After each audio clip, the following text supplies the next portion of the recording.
Bismillahirrahmanirrahim. Assalamualaikum warahmatullahi wabarakatuh.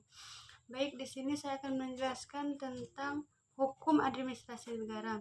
Yang mana di sini saya akan menjelaskan 4 sistematika pembahasannya. Yang pertama ada pengertian hukum, yang kedua ada sejarah hukum administrasi negara, yang ketiga ada ruang lingkup administrasi negara, yang keempat ada kedudukan dan hubungan hukum administrasi negara dengan ilmu lainnya. Jadi di sini yang pertama saya akan menjelaskan tentang pengertian hukum, yaitu karakteristik hukum sebagai kaidah atau keadaan yang dinyatakan berlaku umum untuk siapa saja dan di mana saja dalam wilayah tanpa membeda-bedakan, meskipun ada pengecualian yang dimana dinyatakan secara eksplisit dan berdasarkan alasan yang tertentu dan dapat diterima dan dibenarkan. Jadi di sini banyak pengertian hukum dari beberapa ahli. Jadi di sini saya mengambil salah satunya, yaitu Immanuel Kant. Jadi Immanuel Kant berpendapat bahwa hukum itu adalah suatu keseluruhan atau syarat-syarat. Jadi di sini seseorang itu berkehendak bebas dari orang lain. Selanjutnya di sini saya akan menjelaskan sistematika yang kedua, yaitu sejarah administrasi negara, yang dimana sejarah administrasi negara itu adalah sebuah administrasi negara yang lahir sejak Woodrow Wilson pada tahun 1987, yang dimana kemudian dia menjadi Presiden Amerika Serikat pada tahun 1912 sampai 1921, yang dimana dia menulis sebuah artikel yang berjudul The Study of Administration, yang mana yang telah dibuat di jurnal Politica Science Quarterly. Jadi pada era berikutnya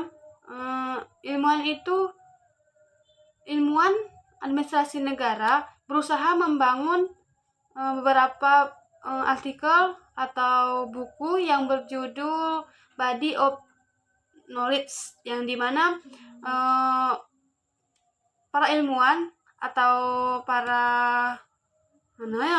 mereka mencoba menggali sebuah prinsip administrasi yang telah mereka ketahui. Jadi di sini poin kedua atau selanjutnya saya akan menjelaskan poin yang ketiga, yaitu ruang lingkup administrasi negara, yang dimana suatu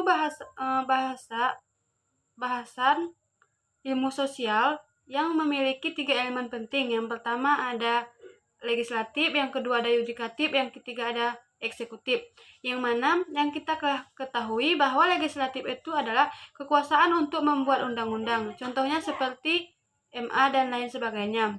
Terus yang kedua ada yudikatif. Jadi yudikatif ini adalah kekuasaan untuk mengawasi undang-undang, contohnya polisi dan aparat-aparat yang lainnya. Terus kekuasaan eksekutif adalah kekuasaan untuk menjalankan undang-undang, contohnya polisi, rakyat, presiden dan lain sebagainya.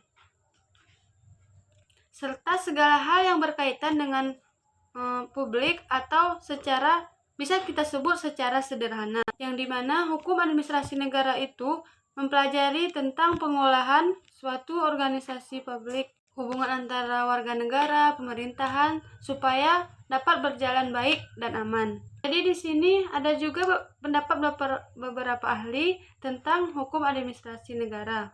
Di sini Oppenheimer menyatakan bahwa hukum administrasi negara itu adalah segala ketentuan atau suatu gabungan yang mengikat badan-badan tinggi maupun badan-badan rendah apabila badan itu telah memberikan wewenang kepada hukum tata negara. Selanjutnya yang keempat atau sistematika yang keempat adalah kedudukan dan hubungan administrasi negara dengan ilmu lainnya. Yang keempat saya akan menjelaskan tentang kedudukan dan hubungan hukum administrasi negara dengan ilmu lainnya. Hukum administrasi negara sebagai suatu disiplin ilmiah tersendiri yang dapat dilihat dari residu dan membagi seluruh materi hukum terperinci. Yang pertama, hukum tata negara material. Jadi, yang pertama ada pemerintahan, yang kedua ada peradilan, yang ketiga ada kepolisian. Yang selanjutnya yang kedua hukum perdata material, yang ketiga hukum pidana material. Jadi yang hukum pidana poin pertama itu ada hukum pemerintah dan hukum peradilan. Jadi di hukum peradilan itu ada beberapa poin. Yang pertama peradilan tata negara, yang kedua hukum acara perdata, yang ketiga hukum acara pidana, yang keempat hukum peradilan dan tata usaha. Selanjutnya hukum administrasi negara sebagai suatu disiplin ilmiah tersendiri.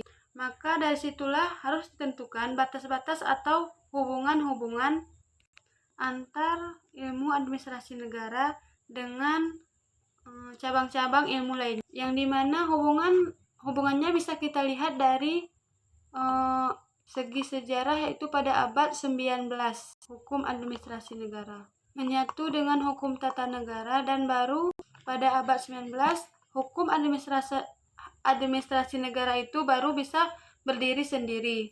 Mungkin hanya ini yang dapat saya sampaikan. Wabillahi taufiq wal hidayah. Assalamualaikum warahmatullahi wabarakatuh.